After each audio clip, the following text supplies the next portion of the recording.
Hey there, Farm Bureau. Today is an exciting day. We are filming again at the Virginia State Capitol as we anxiously await 60 young farmers from across the Commonwealth who are visiting the Capitol today for legislative visits. Jake, I heard today that young farmers will have the opportunity to hear from the Secretary of Agriculture and Forestry, Secretary Matt Lohr, Deputy Secretary of Natural and Historic Resources, and dear friend of Farm Bureau, Deputy Secretary Stephanie Talon, and Chairman of the House Ag Committee, Delegate Alfonso Lopez. That's right, Caitlin. Here at the Capitol on the first day of their Farming on the Fringe Winter Expo. These young farmers will be visiting with legislators, sharing with them this year's Ag in the Classroom book for Ag Literacy Week, Logan's Greenhouse. We will hear later from Kelsey Trainer Brown, newly elected to the State Virginia Young Farmer Board, visiting Richmond from Caroline County. Remember to mark your calendars. Ag Literacy Week is March 18th through the 22nd. Last year, we had over 1,000 volunteers connect 60,000 Virginia students to agriculture through literature.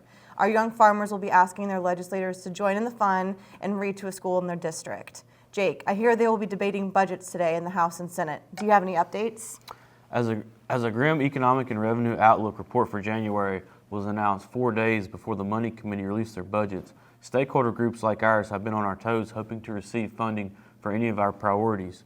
We are pleased to share, first and foremost, that our farmers will have a greater opportunity to take advantage of cost share practices such as Ag BMPs, which will be fully funded for this biennium. In a sometimes divided General Assembly, the governor and the General Assembly members have made it clear that this will continue to be a funding priority going forward. Each version of the budget in the House and Senate contain many initiatives that we support, but their funding in the final budget is not guaranteed until final passage. We are still a long way from home plate when it comes to rounding out the budget process, and we will continue to report back with updates as things go into conference.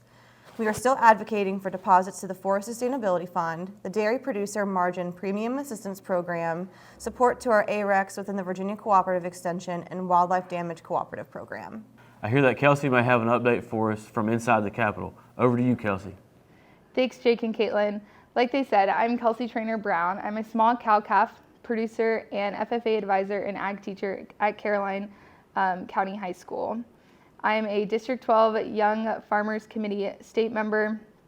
And to kick off Young Farmers Winter Expo, we start at the State Capitol building.